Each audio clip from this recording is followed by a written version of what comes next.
Hello बच्चों, कैसे हो? मैं अशोक आपके अपनी YouTube channel IQ Gurukul classes में आपका स्वागत करता हूं। जैसा कि आप सब जानते हैं, हम लोग पढ़ रहे हैं क्लास 12 का मैथ, जिसमें मैं आप लोगों को पढ़ा रहा हूं मैट्रिक्स। मैट्रिक्स में हम लोगों ने पहले तो सारी की सारी NCERT कवर करी, फिर मोस्ट एक्सपेक्टेड क्वेश्चन जो PYQ है वो सारे के सारे करे। आज मैं उसी चैप्टर के सारे MCQ करवाने वाला हूं आपको 1 बाय 1। देखो, जिस तरीके से आपके बोर्ड पर मैंने 5 क्वेश्चन लिखे हैं, इसी तरीके से 5-5 क्वेश्चन मैं आपके हर उसमें लेके आऊँगा। आप क्वेश्चन को पढ़ें, सॉल्व करें और आंसर हमारा कमेंट बॉक्स में दें। साथ साथ मैं भी सॉल्व करता हूँ। आपका क्या काम होना चाहिए? पहला क्वेश्चन पढ़ा, वीडियो को पॉज करा, सॉल्व करा और आंसर, फिर ऐसे ही नेक्स्ट क्वेश्चन, ऐसे ही नेक्स्ट क्वेश्चन, इसी तरीके से आप क्वेश्चन करते रहें और साथ साथ मैं भी सॉल्व करता हूँ।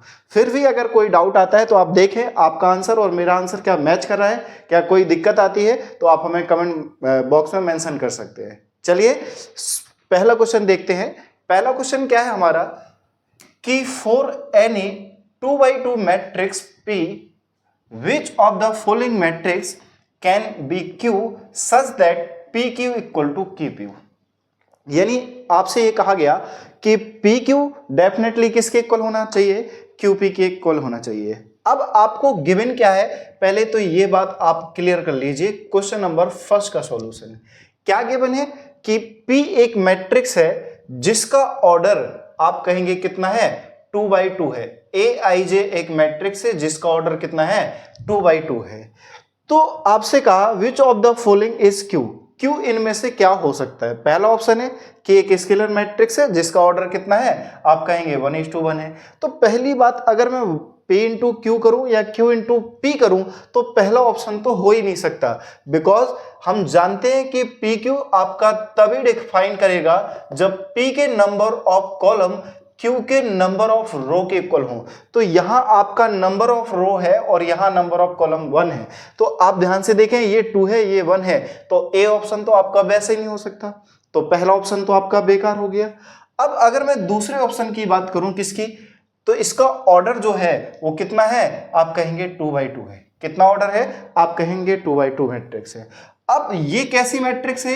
आइडेंटिटी मैट्रिक्स है। कैसी मैट्रिक्स है आपकी? आप कहेंगे आइडेंटिटी मैट्रिक्स है। तो अगर हम जानते हैं कि किसी भी मैट्रिक्स की अगर आप आइडेंटिटी मैट्रिक्स से मल्टीप्लाई करते हैं तो वही मैट्रिक्स आती है। अगर उल्टा किया जाए कि Q इंटू P, Q भी 2x2 है और P भी आपका कितना है? 2x2 है। तो इसके दोनों केस में PQ भी डिफाइन हो रहा है, हमारा QP डिफाइन हो रहा है। और अगेन यहाँ आइडेंटिटी मैट्रिक्स की अगर P से मल्टीप्लाई करें तो ये क्या आ जाएगा? P आ जाएगा। तो इसका आंसर B के होने के चांसेस है। अगर मैं C की बात करूं तो ऐसी कोई भी मैट्रिक्स नहीं है जो कॉम्यूटेटिव लॉ को फॉलो करे। तो इसका आंसर B हो जाएगा। आपका क्या हो जाएगा? आपका B हो जाएगा। डी पार्ट आपसे कहा गया no such matrix as matrix multiplication is not commutative. तो इन्होंने इस बात को क्लियर कर दिया कि ऐसी कोई मैट्रिक्स नहीं है जो कॉम्यूटेटिव लॉ को फॉलो करता है। और जब मैं इसकी प्रॉपर्टी बताई थी, मैंने कहा ये नेसेसरी नहीं है कि AB इक्वल टू BA हो, बट ऐसा कोई भी पॉसिबिलिटी है। जैसे आइडेंटिटी मैट्रिक्स की अगर बात की जाए तो AB डेफिनेटली किसके इक्वल होगा? BA। इनमें से कोई आइडेंटिटी मैट्रिक्स हो जाए एक, तो AB equal to BA possible हो जाएगा। तो उसी केस में हमारा जो आंसर हो जाएगा वो आप कहेंगे क्या हो जाएगा? B पार्ट हो जाएगा। आशा करूंगा आपका समझ में आया होगा। आइए इसी के क्वेश्चन नंबर 2 पर चलते हैं। क्वेश्चन नंबर 2 क्या है आपका कि if A and B are 2 square matrix of the same order.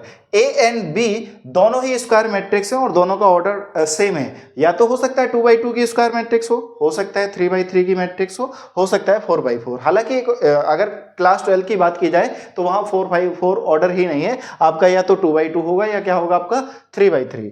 इन्होंने कहा square matrix of the same order then AB into A minus B is equal to क्या होगा? बस हमें इसको क्या करना है? सॉल्व करना है। क्या करना है? आप कहेंगे सॉल्व करना है। तो A प्लस B और ये क्या है आपका? आप कहेंगे A माइनस बी। ये क्या है? A प्लस बी और ये क्या है आपका? a minus B. तो अगर आप नॉर्मली हम जानते हैं कि जब भी हम मल्टीप्लाई करते हैं तो लेफ्ट टू राइट होती है, तो सबसे पहले a की मल्टीप्लाई हम a से करेंगे तो a इंटू ए स्क्वायर होगा, फिर a की मल्टीप्लाई माइनस b से करेंगे तो a b होगा, और b की मल्टीप्लाई a से करेंगे तो आपका b इंटू ए होगा, और b की मल्टीप्लाई b से करेंगे तो क्या आएगा, आप कहेंगे b स्क्वायर होगा। अब हम जानते हैं कि a b कभी भी किसके इक्वल नहीं हो सकता, b के इक्वल नहीं हो सकता, तो ये दोनों तो आपस में कैंसिल आउट नहीं हो सकते हैं। तो यहां से आंसर देखो कौन सा ऑप्शन है, तो आई थिंक मेरे हिसाब से ऑप्शन नंबर क्या हो जाएगा, आपका a पार्ट हो जाएगा। b पार्ट क्यों नहीं होगा, क्योंकि यहाँ a b जो है वो माइनस का आ रहा है और b a किसका आ रहा है, यहाँ पर माइनस का आ रहा है, और हमारा किसका है, प्लस का, इसलिए बी ऑप्शन नहीं हो सकता। यहाँ ए बी और बी ए दोनों माइनस के दे रखे, इसलिए ये भी नहीं हो सकता। और ए स्क्वायर माइनस बी स्क्वायर ये तो ठीक है, और ए बी और प्लस बी ए दोनों प्लस दे रखे, इसका मतलब ये भी नहीं हो सकता। तो ऑप्शन कौन सा हो गया, सेकंड पार्ट। आप साथ साथ कमेंट जरूर करते रहें कि आपका कौन सा आंसर आ रहा है, आपका मैच हो रहा है या नहीं हो रहा है, हमें भी जिससे पता चलता रहे कि आपको क्या समस्या आ रही क्या नहीं आ रही है। चलते हैं इसके नेक्स्ट क्वेश्चन नंबर 3 पर। अच्छा क्वेश्चन है, एनसीईआरटी का क्वेश्चन है, आपने देखा होगा क्या है कि the number of all possible matrix of order 3/3। एक मैट्रिक्स है जो कैसी है, आप कहेंगे 3/3 की एक मैट्रिक्स है। क्वेश्चन नंबर अगर मैं 3 की बात करूं तो एक मैट्रिक्स है AIJ जिसका ऑर्डर कितना है, 3/3 है। कहा गया विथ ईच एंट्री 0 और 1, आइदर 0 और 1, तो आपसे कहा number of all possible matrix कितनी हो सकती है, कितनी पॉसिबिलिटी हो सकती है। तो आप जानते हैं अगर मैं एक मैट्रिक्स बनाने की कोशिश करूं जिसका ऑर्डर 3/3 हो तो ABCPQR XYZ, तो आप देख पा रहे होंगे ये नंबर ऑफ रो भी 3 है और नंबर ऑफ कॉलम भी 3 है। तो अगर मैं पहले एलिमेंट की जगह आइदर 0 या 1 फिल करूं तो इसको फिल करने के तरीके या तो 0 1, यानी इसको 2 तरीके से हम लोग फिल कर सकते हैं। सिमिलरली बी को भी 2 तरीके से, सी को भी 2 तरीके से। तो सारे के सारे एलिमेंट 2 टाइप से हम लोग फिल कर सकते हैं। अगर 2 टाइम से फिल कर सकते हैं तो आप मुझे बताइए 2 इंटू 2 इंटू 2 इंटू 2 कितने टाइम, आप कहेंगे 9 टाइम। कितने टाइम होगा, 9 टाइम्स होगा। तो 2 की पावर 9 आप सभी लोग जानते होंगे कितना आएगा, आप कहेंगे 512। कितना आएगा बेटा, 512। Option number D part. आशा करूंगा आप लोगों का भी यही आंसर होगा। आते हैं इसके क्वेश्चन नंबर 4 और 5 पार्ट पर। इसको रब कर देता हूं, आप देख लीजिए, अगर कोई डाउट हो तो नोट कर लीजिए, स्क्रीनशॉट लीजिए। आते हैं हम लोग इसके क्वेश्चन नंबर 4 पर।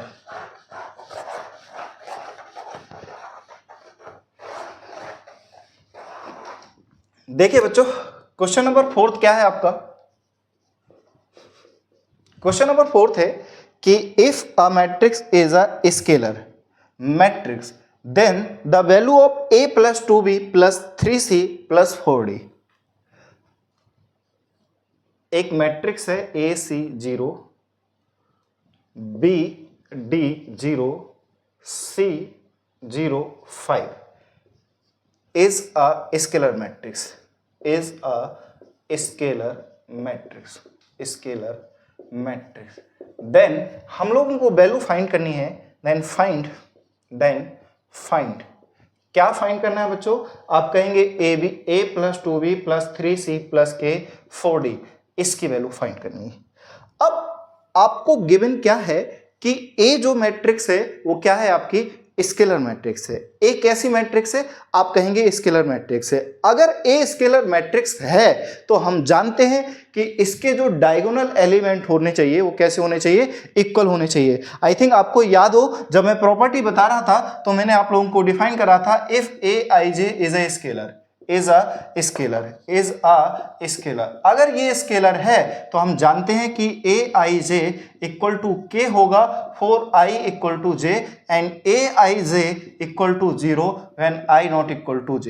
आई थिंक आशा करूंगा ये डेफिनेशन आप सभी को याद होगी। क्या बताया था मैंने, if A is a scalar matrix, A scalar matrix तभी हो सकती है जब उसके डायगोनल के एलिमेंट जो हो सभी कैसे हो, इक्वल हो। कब, जब I इक्वल टू J हो, और अदरवाइज क्या होनी चाहिए, 0 when I not equal to 0। Obvious बात है डायगोनल एलिमेंट कैसे होने चाहिए, इक्वल होने चाहिए, और सारे के सारे element, rest of the element कैसे होंगे, 0 होंगे, तो हम तब जाके कहेंगे कि स्केलर मैट्रिक्स है। अब अकॉर्डिंग टू द क्वेश्चन आपसे ये कहा गया आपके डायगोनल में क्या दिख रहा है, आप कहेंगे A दिख रहा है और डी दिख रहा है और 5। अगर ए स्केलर मैट्रिक्स है तो ये तीनों के तीनों एलिमेंट आपके अकॉर्डिंग कैसे होने चाहिए, इक्वल, और रेस्ट ऑफ द एलिमेंट कैसे होंगे, 0। ये तो इसका मतलब यहां से सी 0 आ जाएगा और यहां से बी 0 आ जाएगा और बाकी सारे के सारे एलिमेंट कैसे हैं, आप कहेंगे 0 है। तो ए डी किसके इक्वल है, 5 के इक्वल, सी और बी किसके इक्वल है, आप कहेंगे 0 के इक्वल। Then the find the value of, किसकी वैल्यू फाइंड करनी है हमें, a plus 2b plus 3c plus के 4d। तो a कितना है, आप कहेंगे 5, b कितना है, आप कहेंगे 0, c कितना है, आप कहेंगे 0, प्लस 4 टाइम्स ऑफ d, तो d कितना है, आप कहेंगे 5, तो 5 और ये 0 और ये 0 और ये प्लस 20 प्लस 5 कितना आएगा, आप कहेंगे 25। क्या हमारा 25 ऑप्शन में है, yes, option number D part, option number D part. Comment करते रहें, आपका आंसर क्या है बताते रहें। चलते हैं इसके नेक्स्ट पार्ट, क्वेश्चन नंबर 5 पर, क्वेश्चन नंबर 5 पर।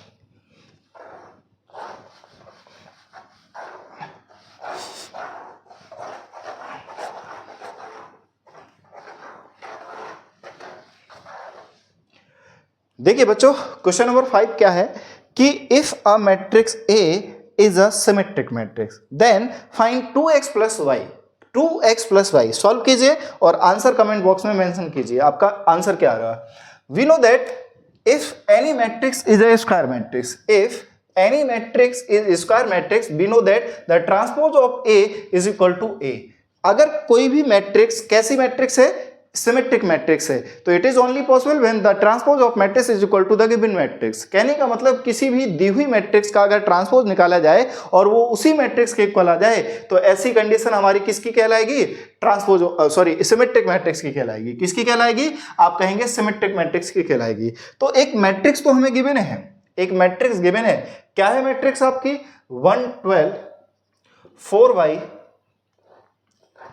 1 12 4y 6x 5 2x 8x 4 और ये 6। अब अगर मुझे इसका ट्रांसपोज निकालना हो तो ट्रांसपोज कैसे निकालते हैं कि रो के जो एलिमेंट होते हैं उसे कॉलम में कन्वर्ट कर दीजिए। तो 1 12 4y 6x 5 2x 8x 4 और 6x। क्या गिवन है कि गिवन है हमें, given A is symmetric, A is symmetric. A कैसी मैट्रिक्स है, सिमेट्रिक है। तो वी नो दैट कि transpose of A is equal to the given matrix. तो ट्रांसपोज ऑफ A कितना निकाला हमने, हम कहेंगे 1 12 4y और ये 6x ये 5 ये 2x और ये 8x और ये 4 और ये 6 किसके इक्वल होगा, आप कहेंगे 1 12 4y और ये 6x ये 5 और ये 2x ये 8x और ये 4 और ये 6। तो इसका ट्रांसपोज इस मैट्रिक्स के इक्वल अगर हो गया तो दोनों के करस्पॉन्डिंग एलिमेंट को इक्वल कीजिए।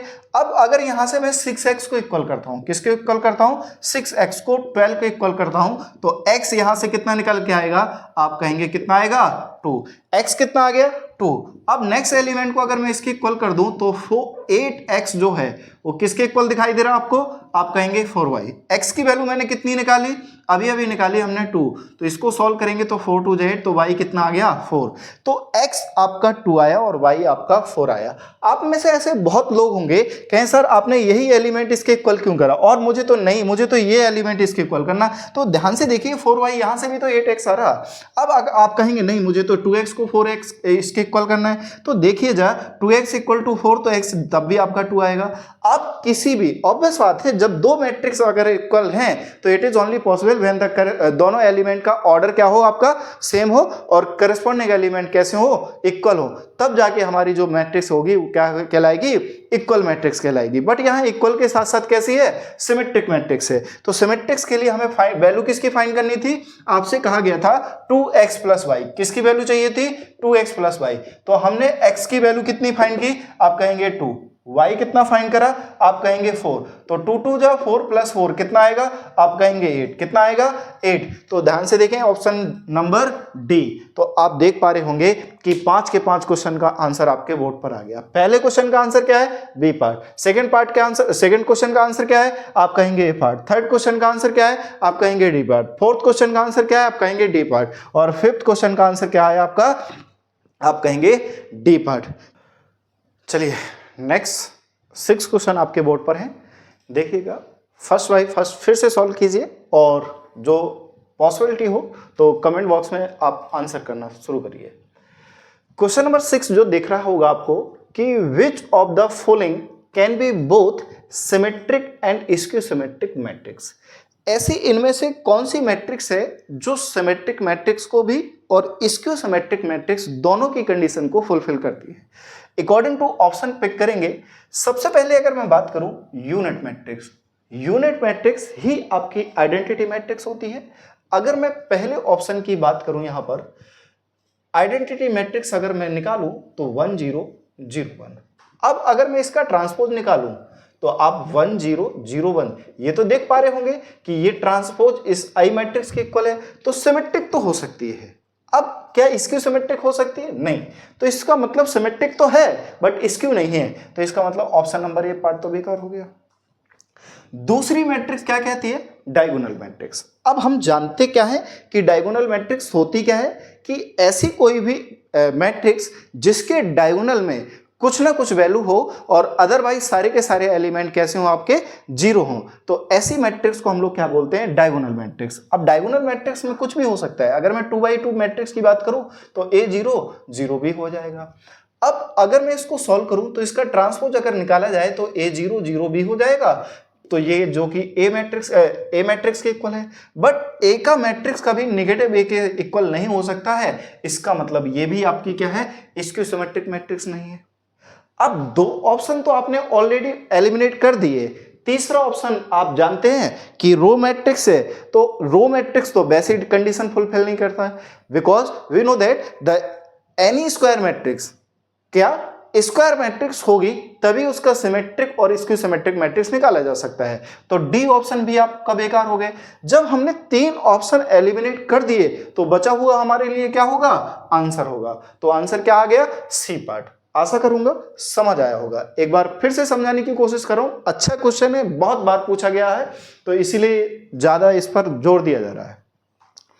क्या कंडीशन है कि ऐसी कौन सी मैट्रिक्स है जो सिमेट्रिक्स भी हो और स्क्यू सिमेट्रिक भी हो। अकॉर्डिंग टू द ऑप्शन, पहला ऑप्शन था यूनिट मैट्रिक्स, तो every unit matrix is symmetric matric but not A skew symmetric matric, because transpose हम किसी भी आइडेंटिटी मैट्रिक्स या यूनिट मैट्रिक्स का निकालेंगे तो नेगेटिव साइन के इक्वल नहीं आएगी, तो इसीलिए यूनिट मैट्रिक्स कभी स्क्यू सिमेट्रिक मैट्रिक्स नहीं हो सकती। सिमिलरली डायगोनल मैट्रिक्स के साथ भी वही कंडीशन है, तो आपके 2 ऑप्शन बेकार हो गए। रो मैट्रिक्स, अब ऐसी मैट्रिक्स हम जानते हैं रो मैट्रिक्स क्या होती है, ऐसी मैट्रिक्स जिसमें रो तो एक हो और कॉलम जितने सारे हो सकते हैं उतने हो, तो ऐसी मैट्रिक्स क्या कहलाती है, आपकी रो मैट्रिक्स कहलाती है। बट यहाँ पर कंडीशन ये है कि ना तो ये सिमेट्रिक की कंडीशन को फुलफिल करेगी और ना ही किसकी, स्क्यू सिमेट्रिक की, बिकॉज स्क्यू सिमेट्रिक और सिमेट्रिक होने के लिए पहली कंडीशन तो यही है कि मैट्रिक्स कैसी हो, स्क्वायर हो। तो ये स्क्वायर मैट्रिक्स नहीं है, रेक्टेंगल मैट्रिक्स है, इसीलिए ये ऑप्शन नहीं हो सकता। तो बचा हुआ ऑप्शन क्या होगा आपका, नल मैट्रिक्स। अब क्लियर हो गया। चलते हैं हम लोग इसके नेक्स्ट क्वेश्चन नंबर 7 पर। क्वेश्चन को पढ़ें, ध्यान से पढ़ें, फिर उसे सॉल्व करें, फिर देखें आंसर क्या है। बहुत बढ़िया क्वेश्चन है। अगर आपको बेसिक प्रॉपर्टी पता है तो आप हर क्वेश्चन को कर सकते हैं, क्योंकि एमसीक्यू सॉल्व करने के लिए ये जरूरी नहीं कि आप थ्योरेटिकल क्वेश्चन कर रहे हैं वो हो। आपको जो बेसिक चीजें बताई जाती हैं, जो प्रॉपर्टी बताई जाती हैं, उन सब का यूज करेंगे तो आपका हर क्वेश्चन सॉल्व हो जाएगा एमसीक्यू का। अब जैसे क्वेश्चन नंबर अगर मैं 7 की बात करता हूं तो 7 में क्या है कि if the sum of all the element of a 3x3 scalar matrix. अब जब तक आपको यही नहीं पता हो कि स्केलर मैट्रिक्स क्या होती है तो आप इस क्वेश्चन को नहीं सॉल्व कर सकते हैं, क्योंकि स्केलर मैट्रिक्स जब तक नहीं पता होगी तो आपकी इसके प्रॉपर्टी का यूज नहीं कर पाएंगे। तो हम लोग क्या जानते हैं, अगर मैं क्वेश्चन नंबर 7 का सॉल्यूशन की बात करूं तो हम जानते हैं कि इफ ए इज aij, ए एक आपकी मैट्रिक्स है aij 3x3 का, ये is a scalar matrix, is a scalar matrix, scalar matrix. Scalar matrix कब होगी? इफ aij इक्वल टू के, या के की जगह कोई भी आप लैम्डा ले सकते हैं, कोई भी स्केलर ले सकते हैं। कब? For all i equal to J. अगर i इक्वल टू जे है, अर्थात डायगोनल एलिमेंट की बात करें तो ये सारे के सारे इक्वल होने चाहिए, और अदरवाइज कैसे होने चाहिए? आप कहेंगे zero, because i into J not equal to zero. अगर i not equal to J है तो उसकी वैल्यू कैसी हो? जीरो। तो ऐसी जो मैट्रिक्स बनेगी वो क्या कहलाएगी? Scalar matrix. अब अगर मैं स्केलर मैट्रिक्स बनाऊं वो भी 3x3 ऑर्डर की, तो आप कहेंगे के 0 0 0 के 0 और 0 0 के। ये कंडीशन, ये क्या है? आप कहेंगे स्केलर मैट्रिक्स। अब क्वेश्चन पर आते हैं, कहा गया if the sum of all the element of a scalar matrix, scalar matrix के सारे एलिमेंट का सम, तो k प्लस के। अब इसके साथ जीरो ऐड करो या ना करूं कोई फर्क नहीं पड़ता, क्योंकि जीरो किसी भी नंबर में ऐड करो वही नंबर आएगा। तो all the sum of if the sum of all the element of 3x3 scalar matrix is 9। इसका जो सम है वो कितना है? 9 है। तो k प्लस कितना आएगा? 3k equal to 9। इससे इसको कैंसिल आउट करें तो k की वैल्यू कितनी आ गई? 3। के की वैल्यू कितनी आ गई? 3। फिर इसके बाद कहा then the product of the all the element is, किसका प्रोडक्ट चाहिए? ऑल द एलिमेंट का प्रोडक्ट चाहिए। तो यहां अगर एक वर्ड आ जाता कि then the product of all the diagonal element, तब तो इसका आंसर 27 हो जाता। कितना हो जाता? 27। बट इन्होंने यहां पर एक वर्ड लिखा all the element, all the element. तो यहां ना तो डायगोनल की बात हुई, तो हमें किसके एलिमेंट की बात करनी है? इसके एलिमेंट की बात करनी है। तो 0 इंटू के इंटू 0, सारे के सारे मल्टीप्लाई करोगे तो आपका कितना आएगा? आप कहेंगे 0 आ जाएगा। तो ऑप्शन नंबर क्या होगा? ए। अगर यहां पर एक वर्ड चेंज कर दिया जाता कि then the product of all the diagonal element, तो उस केस में 3 इंटू 3 इंटू 3 इंटू आंसर कितना आ जाता? 27। बट यहां डायगोनल की बात नहीं करी इन्होंने, किसकी बात करी? All the element. तो डायगोनल में ही तो 3 3 है और बाकी 0 है, और जब 0 की किसी भी नंबर में मल्टीप्लाई करो तो आंसर क्या आएगा? 0। इसीलिए ऑप्शन नंबर क्या हो गया? ए। ध्यान रखिए यहां कहीं भी डायगोनल वर्ड यूज नहीं है, नहीं तो आधे से ज्यादा बच्चे 3 इंटू 3 इंटू 3 कर देंगे और इसका आंसर क्या लगा देंगे? 27। इसलिए मैं बार बार आपको समझाता हूं कि क्वेश्चन को ध्यान से समझें, पहले ध्यान से पढ़ें फिर उसको समझें पूछा क्या है। हम कभी कभी इतना जल्दबाजी में कर जाते हैं कि ये क्वेश्चन तो हमें आता है और बीच में आते हुए भी क्वेश्चन को गलत कर जाते हैं। जल्दबाजी इतनी रहती है बोर्ड में, एक तो स्ट्रेस रहता है और दूसरा आप जल्दबाजी रहते हैं और जो आता हुआ क्वेश्चन भी गलत कर जाते हैं। तो हमें उस गलती को नहीं दोहराना है, उस गलती को नहीं दोहराना है। ठीक, पहले तो क्वेश्चन को पढ़ें फिर समझें फिर देखें क्या निकालना है, फिर हमारा ऑप्शन मैच करें तो लगता है कि हमने सही भी कर दिया और हालांकि गलत कर जाते हैं। चलते हैं हम लोग इसके क्वेश्चन नंबर 8 वाले पार्ट पर। 8 वाला पार्ट क्या है? बहुत ही प्यारा क्वेश्चन है कि if matrix aij 2x2 where aij equal to 1 when I not equal to j and if and 0 if I equal to j then a square is equal to। आपसे ये कहा गया कि ऑल द डायगोनल एलिमेंट तो 0 हो but aij equal to 1 कब हो? जब I not equal to j। तो पहले इसको सॉल्व करते हैं फिर देखते हैं हमें क्या निकालना है। a स्क्वायर किसके इक्वल आता है वो देखते हैं जरा। आप लोग भी साथ साथ सॉल्व करें और सॉल्व करके जो भी आपका आंसर आता है कमेंट बॉक्स में करते रहें, हमें भी अच्छा लगेगा कि हाँ आपको चीजें समझ में आ रही हैं। चलते हैं क्वेश्चन नंबर 8। क्वेश्चन नंबर 8 है क्या हमारा? कहा गया कि ए एक मैट्रिक्स है जो हमें कंस्ट्रक्ट करनी है aij, जिसके लिए हमें कंडीशन दे रखी क्या? वेयर aij इक्वल टू 1 कब? जब I नॉट इक्वल टू 0 और aij इक्वल टू 0 कब? जब I किसके इक्वल हो? j के इक्वल हो। अर्थात अगर मैं a एक मैट्रिक्स बनाऊं जिसकी वैल्यू a11 a12 a21 और a22 हो, क्या हो आपकी? a22 हो, जिसका ऑर्डर कितना हो गया? 2 2। इसके लिए एक मैट्रिक्स बना के ध्यान दो 1 1। जब I not equal to j तब 1 है और I इक्वल टू j है तब 0 है, तो ये क्या आएगा? 0। I not equal to j इसका मतलब 1, I not equal to j equal to 1 equal to इसका मतलब 0। तो a एक मैट्रिक्स बन के तैयार हो गई। मुझे निकालना क्या है? आप कहेंगे a स्क्वायर। क्या निकालना है बच्चों? a स्क्वायर किसके इक्वल होगा? a इंटू a के इक्वल होगा। a कितना है? 0 1 1 0 और यहां सॉल्व करेंगे 0 1 1 0। अब मल्टीप्लाई हम लोग सभी लोग जानते हैं कैसे करते हैं, रो की मल्टीप्लाई कॉलम से। इसके से मल्टीप्लाई करेंगे 0 1 के 1 से करेंगे 1, फिर इसके से करेंगे तो 0 और ये 0, इसके से करेंगे तो 0 इंटू 0 सॉरी प्लस 0, इससे करेंगे 1 प्लस 0। तो ध्यान से देखो क्या निकल के आया 1 0 0 1, और ये किसके इक्वल होता है आइडेंटिटी मैट्रिक्स। किसके इक्वल होता है आइडेंटिटी मैट्रिक्स। तो आपका आंसर क्या आ गया, आप कहेंगे ए पार्ट। समझ आया सभी को, आशा करूंगा समझ आया होगा। चलते हैं क्वेश्चन नंबर हम पर 9 पर। 9 क्वेश्चन है क्या, देखो जरा क्वेश्चन नंबर 9 क्या है हमारे पास। पढ़िए, जब तक आप लोग क्वेश्चन पढ़िएगा और करने की कोशिश कीजिए साथ साथ। तो देख पा रहे होंगे कि क्वेश्चन नंबर 9 क्या है कि if A equal to Aij be a 3x3 matrix where Aij equal to I minus 3j then which of the following is a false। इनमें से बताना है कि कौन सा फॉल्स है। ये भी बिल्कुल सिंपल सा क्वेश्चन है बट इंपॉर्टेंट क्वेश्चन है। आजकल ऐसे ही टेक्निकल क्वेश्चन आ रहे हैं कि आप कितना थिंक कर पा रहे हो, थिंकिंग बेस्ड क्वेश्चन आ रहे हैं। ऑब्वियस बात है, आप बात कर रहे हैं असर्शन रीजन की या केस स्टडी, ये जितने भी क्वेश्चन है डेली बेसिस पर क्वेश्चन बातें हैं कि डेली रूटीन में कितने क्वेश्चन आप लोग कर सकते हो, कहाँ कहाँ चीज़ों को कनेक्ट कर पा रहे हैं। उसी तरीके से ये क्वेश्चन है आपके थिंकिंग बेस पर। क्या है कि ए एक मैट्रिक्स है Aij और जिसका ऑर्डर कितना है 3 × 3।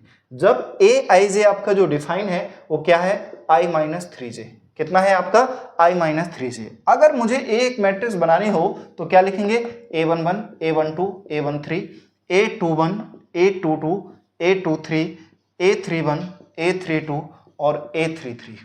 ये आपकी क्या है एक 3x3 मैट्रिक्स है जिसके लिए Aij डिफाइन है। अब अकॉर्डिंग टू द ऑप्शन चीजों को हम लोग सॉल्व करने की कोशिश करेंगे।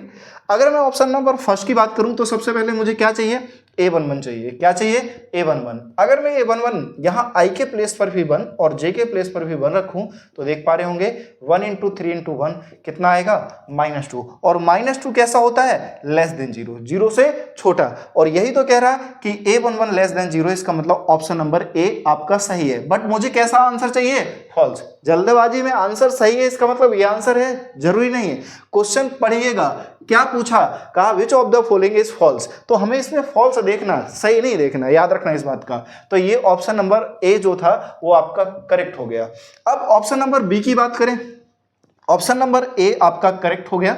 ऑप्शन नंबर बी की बात करें तो इसमें A12 और A21 पूछा। जब मैं A12 निकाल रहा हूंगा तो 1 - 3 × 2 ये आएगा, और A21 निकालूंगा तो 3 × आपका 1 आएगा। तो यहां से सॉल्व करेंगे तो आपका -1 आएगा, और यहां से सॉल्व करेंगे तो ये भी आपका यहां से सॉल्व करेंगे -5 और यहां से सॉल्व करेंगे -1, कितना आ गया -6, और ये भी -6 के इक्वल है। इसका मतलब ये भी ऑप्शन सही हो गया, ऑप्शन नंबर बी भी सही हो गया।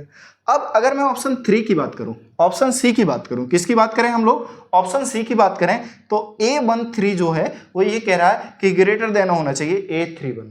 तो जब मैं A13 निकालूं तो ध्यान से देखें यहां से क्या दिखेगा कि 1 - 3 × 3, I के प्लेस पर 1 रखना है और J के प्लेस पर 3, तो ये, और ये कह रहा है कि 3 - 3 × 1, तो देखिए जरा ये कितना आया -8 और ये कितना आया आपका 0। क्या कभी -8 आपका 0 से बड़ा हो सकता है? नहीं। क्या -8 कभी 0 से बड़ा हो सकता है? आप कहेंगे बिल्कुल नहीं, बिकॉज ये नेगेटिव है और ये क्या आपका 0 है। 0 ना तो पॉजिटिव होता है नेगेटिव, फिर भी 0 बड़ा होगा किससे? नेगेटिव नंबर से। इसका मतलब ये गलत है और यही आपके क्वेश्चन का आंसर है, यही आपके क्वेश्चन का आंसर है। जब हमारे 2 ऑप्शन सही थे तो हमने ये आंसर नहीं लगाया, तीसरा गलत है, इसका मतलब यही हमारा क्या है आंसर। अब आपके दिमाग में होगा नहीं सर हमें तो 3 चेक करना है, तो चेक करने की जरूरत क्यों है जब हम इससे पहले वाले ऑप्शन में चेक कर चुके कि 3 की वैल्यू 0 आई, तो इसका मतलब ये भी सही है और ये भी सही है। तो 3 तो ये आपके करेक्ट आंसर हैं, बट मुझे करेक्ट नहीं पूछा, क्या पूछा है फॉल्स, इसीलिए ऑप्शन नंबर क्या हो गया आपका सी पार्ट सही हो गया। चलते हैं अपने नेक्स्ट क्वेश्चन नंबर 10 पर। आप सभी लोग क्वेश्चन नंबर 10 सॉल्व कीजिए, पढ़िए ध्यान से और फिर इसे सॉल्व करें, और जो भी आंसर आए कमेंट बॉक्स में बताएं, और बाकी जब तक मैं सॉल्व करने की कोशिश करूंगा देखिएगा।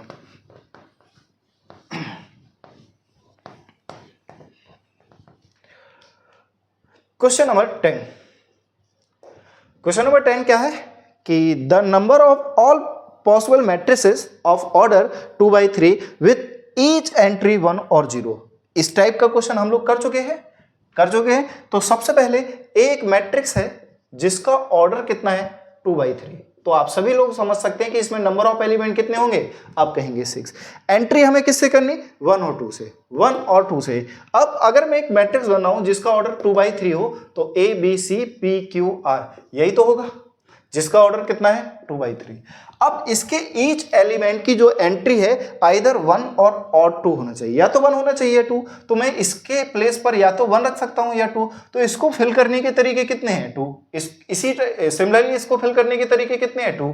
इसको फिल करने के तरीके कितने हैं, 2। इसको फिल करने के तरीके 2। इसको फिल करने के तरीके 2। इसको फिल करने के तरीके 2।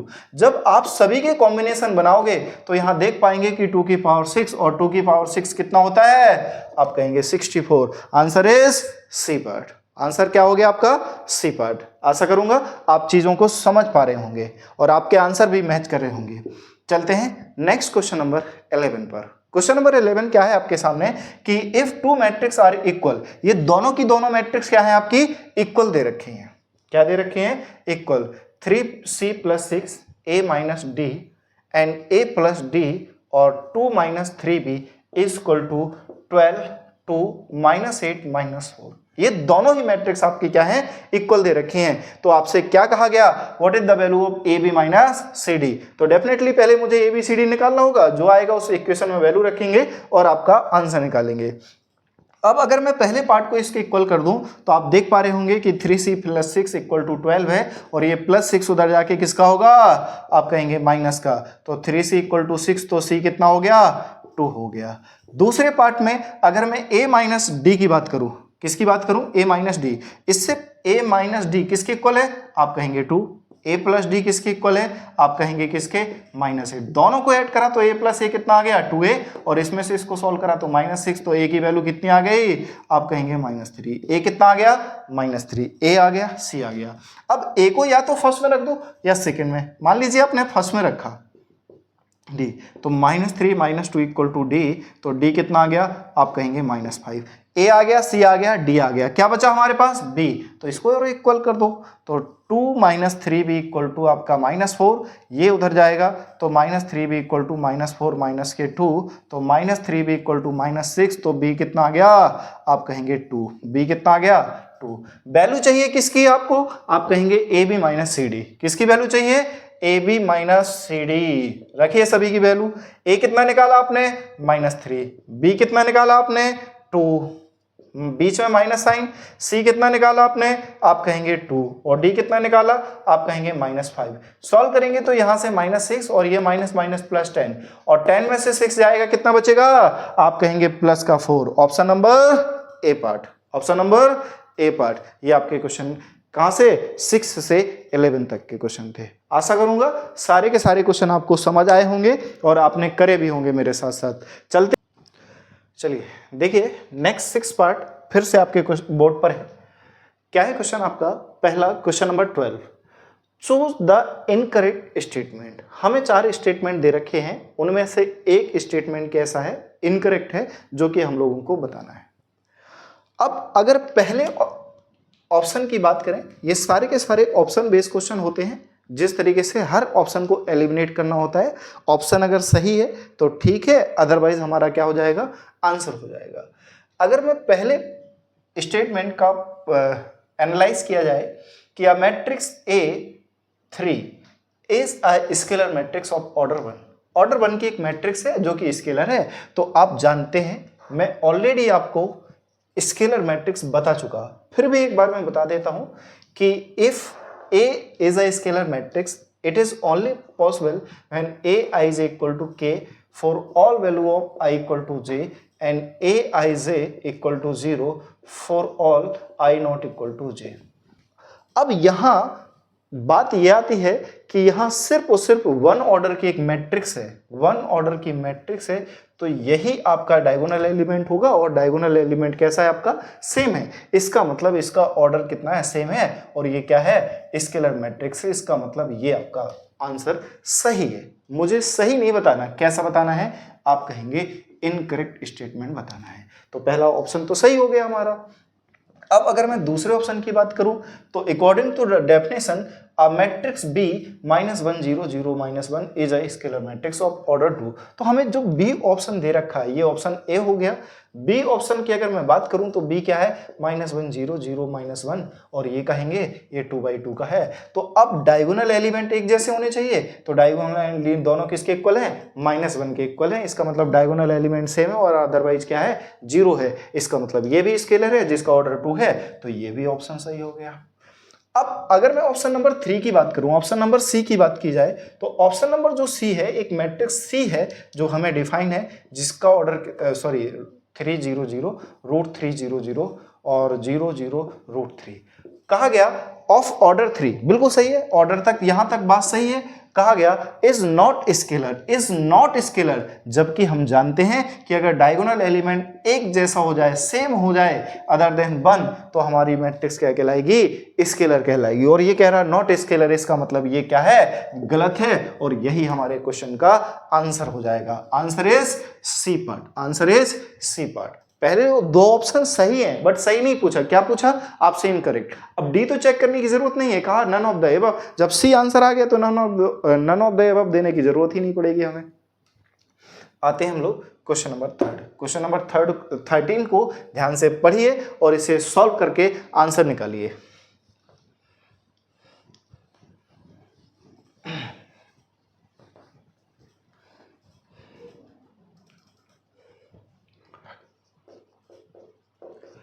देखिए क्वेश्चन नंबर 13 क्या है हमारा कि if a matrix Aij whose order 3/3 is defined by Aij।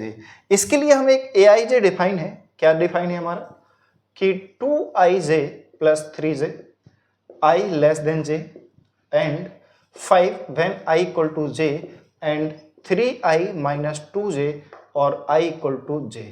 कहा गया the number of elements in a एक ऐसी मैट्रिक्स है जिसमें कितने ऐसे एलिमेंट हैं विच आर मोर देन 5, जो 5 से बड़े हैं। तो आप जानते हैं कि अगर ए एक मैट्रिक्स बनानी है तो A11 A12 A13 A21 A22 A23 A31 A32 और A33। अब इनमें से ऐसे कितने एलिमेंट हैं जिनकी वैल्यू 5 से ज्यादा आएगी, 5 नहीं चाहिए मुझे, क्या चाहिए 5 से ज्यादा। तो अब ये तो कंडीशन फिक्स है कि ये जो डायगोनल के एलिमेंट है, कौन, ये जो डायगोनल के एलिमेंट हैं इन सब की वैल्यू 5 होगी। बट मुझे 5 नहीं चाहिए, कैसा चाहिए 5 से बड़ा। अब अगर मैं फर्स्ट कंडीशन क्या हूं कि i जो है वो अगर j से छोटा है, i j से छोटा है तो i यहां j से छोटा है, i लेस देन j है और ये i लेस देन j है और i लेस देन ये j है। तो ये तीनों जो एलिमेंट हैं मुझे दिख रहे कि ये 5 से बड़े होंगे। कोई भी एक एलिमेंट निकालो, मान लो A12 है, जब i लेस देन j है तो कंडीशन क्या आएगी, आप कहेंगे 2i + 3j। तो कितना निकलेगा 2 × 1 + 3 × 2 कितना आया 2 + 6 = 8 और 8 जो होगा ग्रेटर देन 5 होगा। जब A12 ग्रेटर देन आपका 5 है तो A13 भी होगा, A23 भी होगा। तो 3 एलिमेंट यहां से आ गए। नहीं, आप कहेंगे सर नहीं मुझे तो नीचे भी करके दिखाओ। तो मैं देख पा रहा हूं कि जब i > j है उसके लिए हमें कंडीशन दे रखी है कि जो Aij है उसके लिए 3i - के 2j है। तो कोई भी एक छोटा से छोटा या बड़े से बड़ा एलिमेंट निकाल लो, या तो A21 निकालो या तो 3 निकालो। दोनों ही केस में आप देख पा रहे हो कि वैल्यू 5 से छोटी आएगी, वैल्यू 5 से छोटी आएगी। यहाँ 6 - 2 कितना है 4। 4 क्या कभी 5 से बड़ा हो सकता है, नहीं हो सकता है। अब आप कहेंगे नहीं आप सर 3 2 निकाल के दिखाओ। तो 3 2 निकालूं तो 3 × 3 - 2 × 2 तो 3 3 9 - के 4 और 9 - 4 5। 5 कभी 5 से बड़ा तो नहीं हो सकता बट इक्वल तो हो सकता है। तो हमें क्या चाहिए था, बड़ा चाहिए था। तो ओनली 3 एलिमेंट ऐसे हैं जो विच आर मोर देन 5। तो आंसर इज ए पार्ट। बेहतरीन क्वेश्चन आपका, बहुत बार ऑल इंडिया लेवल पर क्वेश्चन पूछा गया है। लगभग ये भी कह सकता हूं कि IIT JEE में भी क्वेश्चन आपका पूछा गया है। आप देखेंगे तो ये PYQ JEE का क्वेश्चन है आपका जो उठा के रखा है हम लोगों ने। तो आंसर इज, आप कहेंगे आंसर इज 3। आते हैं क्वेश्चन नंबर 14 पर। क्वेश्चन नंबर 14 पर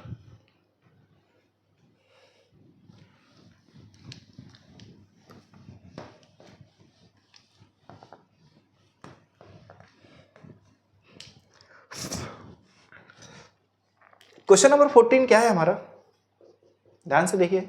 यह आसान सा क्वेश्चन है कि दो मैट्रिक्स जो हैं वो इक्वल हैं, then the then value of a plus B minus C plus 2d is, हमें ये बताना है। तो नॉर्मल सा क्वेश्चन है, दोनों इक्वेशन को, दोनों मैट्रिक्स को आप इक्वेट कीजिए और a b c d की वैल्यू निकालिए, इसमें रखिए, आंसर आएगा। सॉल्व कीजिए जल्दी और आंसर बताएं कमेंट बॉक्स में। 2a plus B, a minus के 2b, 5c minus d, 4c plus 3d equal to 4 minus 3 11 24। 11 24 दोनों की दोनों मैट्रिक्स कैसी है? इक्वल है। अगर दोनों की दोनों मैट्रिक्स इक्वल है तो करस्पॉन्डिंग एलिमेंट को क्या करेंगे हम लोग? इक्वल करेंगे और फिर ए बी सी की वैल्यू फाइंड करेंगे। अगर यहां से निकाला जाए तो 2a प्लस बी किसके इक्वल होगा? 4 के, और यहां से a माइनस 2b किसके इक्वल होगा? आप कहेंगे -3 के। तो इन दोनों इक्वेशन को सॉल्व करके क्या मैं a b की वैल्यू निकाल सकता हूं? बिल्कुल। आप ध्यान से देखेंगे कि यहाँ b का कोएफिशिएंट 1 है, यहाँ कितना है? 2। तो फर्स्ट इक्वेशन में मैंने 2 से मल्टीप्लाई करी तो 2 2 4a plus 2b equal to 8, और यहाँ इसको सॉल्व करा तो a minus 2b equal to -3। दोनों को ऐड कर दूं तो ये कैंसिल आउट हो जाएगा। 4a प्लस a कितना आएगा? 5a, और 8 में से 3 जाएगा 5, इससे इसको कैंसिल आउट करा तो a की वैल्यू कितनी आ गई? आप कहेंगे 1। अब a की वैल्यू या तो फर्स्ट में रख दीजिए या सेकंड में। मान लीजिए आपने फर्स्ट में रखा तो 2 into 1 plus B equal to 4, तो यहां से मैं b की वैल्यू निकालूंगा तो 4 माइनस 2, तो b कितना आ गया? आप कहेंगे 2। तो a 1 आ गया और b कितना आ गया? 2 आ गया। अब ऐसे सिमिलरली जो हमने a और b की पहली कंडीशन से निकाला, इससे और इससे, अब इसी तरीके से थर्ड एलिमेंट को इक्वल करेंगे तो यहाँ 5c माइनस के d इक्वल टू 11, और ये 4c plus 3d equal to कितना होगा? 24 होगा। 24 होगा। तो यहाँ d का कोएफिशिएंट कितना है? -1। यहाँ d का कोएफिशिएंट कितना है? 3। इस इक्वेशन को इक्वल करने के लिए अब अगर मैं क्या करूँ, इसमें 3 से मल्टीप्लाई कर दूं तो 3 5 जब 15c 3d इक्वल टू 33। इसको सॉल्व करेंगे तो ये 4c ये प्लस 3d इक्वल टू 24। दोनों को ऐड करेंगे तो ये कैंसिल आउट होगा और ये कितना आएगा? 19। इसको सॉल्व करें तो 4 3 7, 3 और 2 5, तो 19c इक्वल टू 57, और इससे इसको सॉल्व करेंगे तो c कितना आ गया? आप कहेंगे 3। c कितना आ गया? आप कहेंगे 3। अब इस c को हम लोग कहाँ रख सकते हैं? या तो सेकंड में रख सकते हैं या थर्ड में रख सकते हैं। मान लो आपने सेकंड में रखा तो 5 into 3 minus D equal to 11, तो 15 माइनस 11 इक्वल टू डी, तो d कितना आ गया? आप कहेंगे 4। तो a निकाल लिया हमने, b निकाल लिया, c ऑलरेडी निकाल चुके, और d इक्वल टू कितना आ गया? 4। a b c d चारों की वैल्यू आ गई। आपको चाहिए क्या? आप कहेंगे a plus B minus C plus 2d। रखिए सभी की वैल्यू। a कितना है? 1, b कितना है? +2, c कितना है? आप कहेंगे c है आपका, कहाँ है? c है आपका 3, और +2d कितना है? 4। फाइनली जब सॉल्व करेंगे तो 2 + 3 3, 3 2 2 8, तो ये माइनस का ये प्लस का आंसर कितना आ गया? आप कहेंगे 8। आंसर कितना आ गया? आप कहेंगे 8। वो गलती से ये 3 की मल्टीप्लाई 2 से कर दी, जबकि होनी थी किसकी? 2 की 4 से, तो 4 2 8, और 3 - 3 कितना आ जाएगा? आप कहेंगे 3 - 3 तो 0 होगा, और ये प्लस के 8, तो आंसर क्या आ गया? आप सभी का ए पार्ट आपका आंसर आ गया होगा। चलते हैं क्वेश्चन नंबर 15 पर। तो 15 क्वेश्चन आप लोग पढ़ें और आंसर करें। ऐसा क्वेश्चन मैंने आपको जब थ्योरेटिकल क्वेश्चन करवा रहा था तब भी मैंने आपको इस तरीके के बहुत सारे क्वेश्चन करवाए हैं, तो आप जल्दी से सॉल्व कीजिए और के की वैल्यू निकालिए। अगर आपको क्वेश्चन याद होगा तो इसका आंसर भी अब तक आ जाना चाहिए था आप सभी को। इस तरीके के बहुत सारे क्वेश्चन करवाए। पहला क्वेश्चन क्या है आपका? क्वेश्चन नंबर 15 क्या दे रखा हमें? एक मैट्रिक्स दे रखी 3 1 - 1 2 की। अब हमें चाहिए क्या?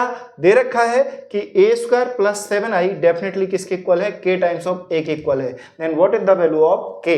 k क्या होगा? तो सबसे पहले मुझे क्या निकालना है? a² कैसे निकालते हैं? a इंटू a से। a कितना है? 3 1 - 1 2, और a की मल्टीप्लाई a से करेंगे तो 3 1 -1 2। सॉल्व करेंगे, रो की मल्टीप्लाई किससे? कॉलम से, तो 3 3 जा 9, 1 की मल्टीप्लाई -1 से 1, 3 1 जा 3, 1 की मल्टीप्लाई 2 से 2, इसके इससे करेंगे तो -3 के 2, और इसके इससे करेंगे तो -1 + 2 2 जा 4। तो a² देख पा रहे होंगे कितना आ गया आपका?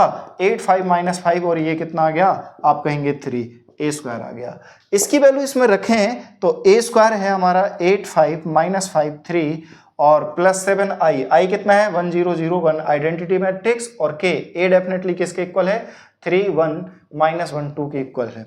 जब इसको सॉल्व करूंगा मैं तो देखिएगा 8 + 7, यहाँ से 5 + 0 -5 + 0 और 3 + 7, और इन दोनों को इक्वल करेंगे तो 3k k माइनस k और ये प्लस के कितना होगा, आप कहेंगे 2k। फाइनली जो सॉल्व करेंगे तो ये कितना आएगा, 8 + 7 15, ये 5, ये -5, ये 10 और equal to 3k - k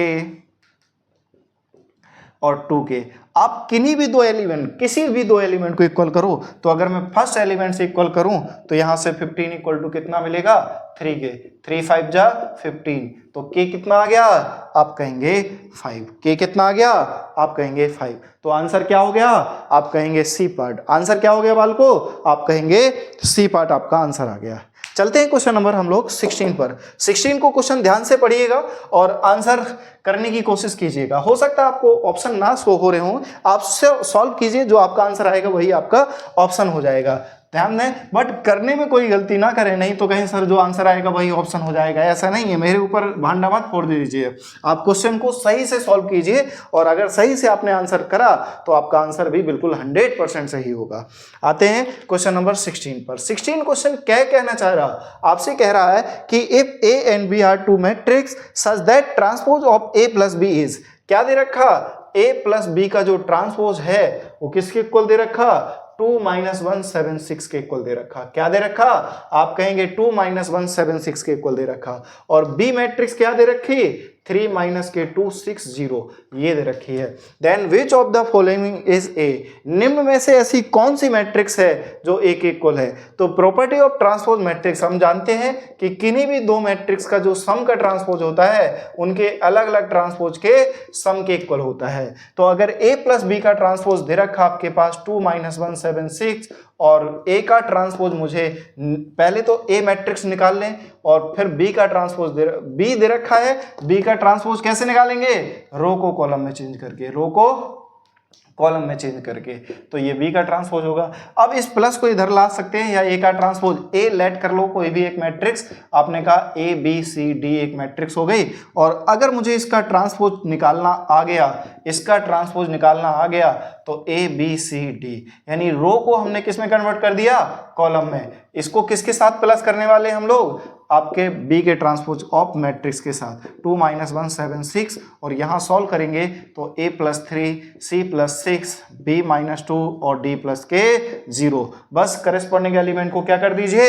equal कर दीजिए। तो a + 3 = 2, तो a कितना आ गया, -1, c + 6 = -1, तो c कितना आ गया, आप कहेंगे -1 - 6 c कितना आ गया, -7। फिर क्या आ जाएगा, b - 2 = 7, तो b कितना आ जाएगा, 9। बचा क्या, d + 0 = 6, तो d की वैल्यू कितनी आ गई, आप कहेंगे 6। तो a आ गया, b आ गया, c आ गया, d आ गया, सभी की वैल्यू इसमें रखिए तो एक मैट्रिक्स बन के तैयार हो जाएगी। a कितना है, -1, b कितना है, 9, c कितना है, -7, d कितना है, 6। चेक कीजिए according to the option number B, -1 - 7 9 6, तो ऑप्शन नंबर क्या हो जाएगा, बी हो जाएगा। क्या यहां तक कि सभी को कहानी क्लियर हो रही है, सारे के सारे क्वेश्चन आप लोग कर रहे हैं। मैं आशा करूंगा कि आप साथ साथ मेरे साथ सॉल्व कर रहे होंगे और आपको चीजें समझ भी आ रही हों। अगर आपको लग रहा है कि ये जो क्वेश्चन है आपके लिए इंपॉर्टेंट है या आपको समझ आ रहे हैं, आपके नॉलेज को इन्हांस कर रहे हैं, तो आप हमारे चैनल को लाइक शेयर और सब्सक्राइब करना ना भूलें।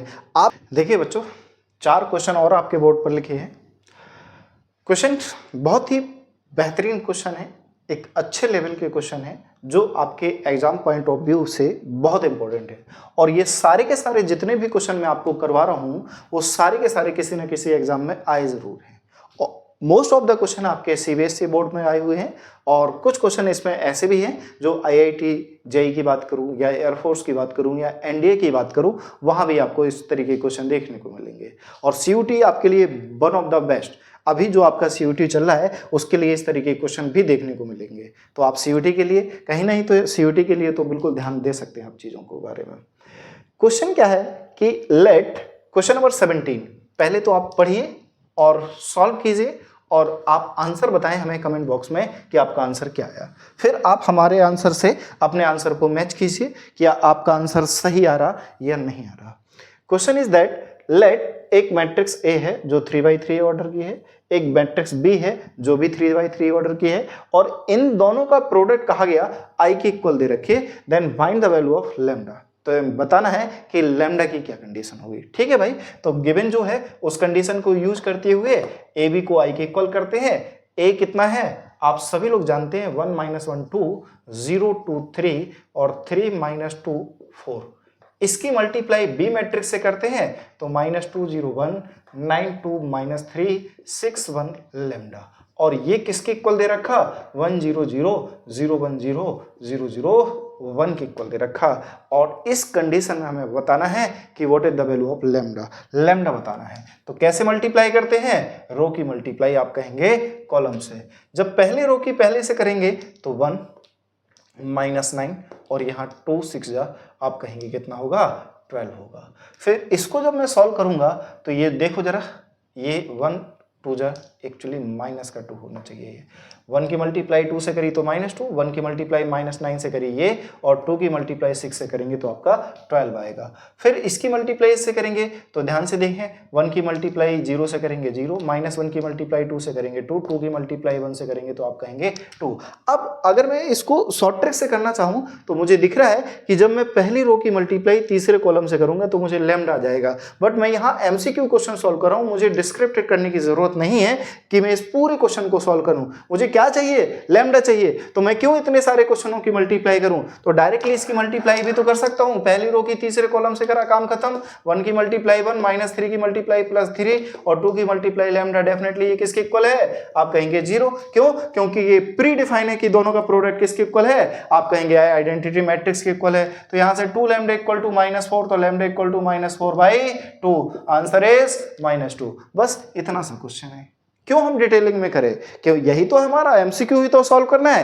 प्रोडक्ट मैट्रिक्स मल्टीप्लिकेशन इतनी बार बता दिया, पूरा चैप्टर कंप्लीट हो गया, फिर से मैट्रिक्स मल्टीप्लाई करते रहे। थोड़ा सा स्मार्ट वर्क करने की कोशिश करें ना, कहां चाहिए आंसर, खत्म, इतना बस। ज्यादा ज्यादा कितना, मैक्सिमम 1 मिनट का भी क्वेश्चन नहीं था, आंसर आ गया आपका, ऑप्शन नंबर बी पार्ट। इसी तरीके से क्वेश्चन नंबर 18 देखिए। क्वेश्चन नंबर 18 क्या है कि if function of F x हमें दे रखा है और फंक्शन ऑफ एफ एक्स का जो स्क्वायर है function of K times of X है, then find the value of K. बताया गया, पूछा गया कि आपसे के की वैल्यू क्या होगी, पूछा गया के की वैल्यू क्या होगी आपसे। तो करें जल्दी से आंसर बताएं जरा, इसका क्या होगा क्वेश्चन नंबर 18 का।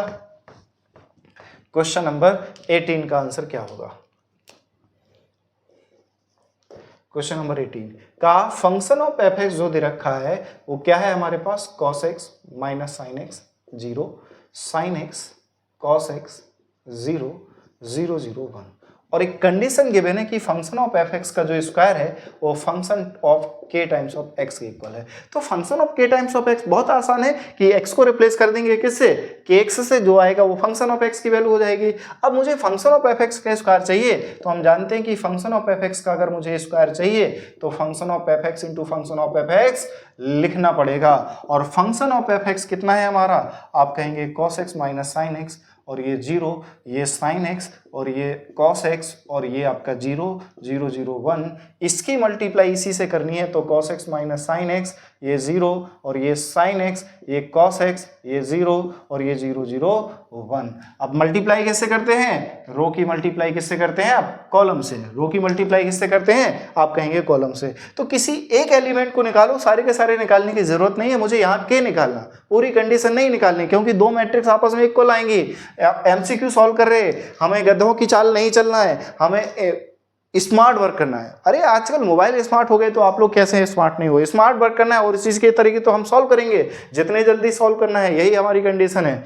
तो यहाँ हम किसी एक एलिमेंट को निकालें, क्योंकि ये जो है इसके इक्वल है, तो cos x के इक्वल कर दो, चाहे sin x, कोई भी एक एलिमेंट। मान लो अगर आपने फर्स्ट एलिमेंट को इक्वल करने की कोशिश करी तो cos की मल्टीप्लाई cos से होगी तो आप कहेंगे cos square x, minus sine की मल्टीप्लाई इससे होगी तो आप कहेंगे माइनस साइन स्क्वायर x, और ये 0 की मल्टीप्लाई 0 से होगी 0। तो यहाँ से पहला एलिमेंट ऐसे दूसरा, ऐसे तीसरा, हमें नहीं निकालना, हमें सिर्फ एक एलिमेंट से मतलब है। क्यों, क्योंकि cos के x के इक्वल हो जाएगा। तो अगर ये एलिमेंट इसके इक्वल हो गया तो आप जानते हैं किसका फॉर्मूला है, आप कहेंगे cos 2x का, और ये किसके इक्वल दे रखा, cos के x के। cos से cos कैंसिल हो गया, के एक्स इक्वल टू आपका 2x, x से x कैंसिल, के इज 2, बस इतना समय लगना चाहिए। ऑप्शन नंबर बी पार्ट, ये आपका आंसर आ गया। ऐसा नहीं कि आप पूरा का पूरा क्वेश्चन सॉल्व करते रहें, नहीं, थोड़ा सा दिमाग लगाएं, स्मार्ट वर्क करें और यही इसी तरीके से आप आंसर निकाल सकते हैं। क्वेश्चन नंबर 18, आशा करूंगा क्वेश्चन नंबर 18 भी आपको समझ आ गया होगा। तो थोड़ा सा आपको दिमाग से चीजें सोचनी पड़ेंगी। क्वेश्चन नंबर 19 और 20 बिल्कुल बहुत आसान से क्वेश्चन है, आप जितने जल्दी हो सके चीजों को सॉल्व करें और आंसर कमेंट बॉक्स में जरूर बताएं हम लोगों को।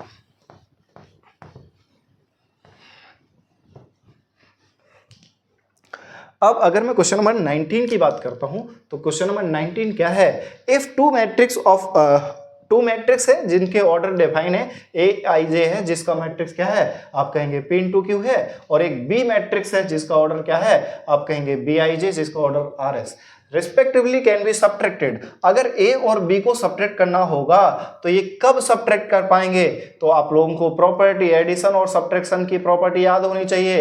क्या बताया था, if two matrix have the same order then subtract और ऐड। यदि दोनों मैट्रिक्स का ऑर्डर अगर सेम होगा तो हम सब्ट्रैक्ट भी कर सकते हैं और क्या कर सकते हैं, ऐड भी कर सकते हैं, बट मल्टीप्लाई के लिए ऐसा मैंने कहीं नहीं बताया। तो it is only condition when P definitely R के इक्वल हो और क्यू किसके इक्वल हो, एस। इसके नंबर ऑफ रो इसके नंबर ऑफ रो के इक्वल हो, इसके नंबर ऑफ कॉलम इसके नंबर ऑफ कॉलम के इक्वल हो। देखो कौन सा ऑप्शन सही है, तो आप कहेंगे P equal to R, P equal to R, option number C, option number C. ये आपके क्वेश्चन का आंसर हो गया। बस इतने सेकंडों के तो ही क्वेश्चन होते हैं ये।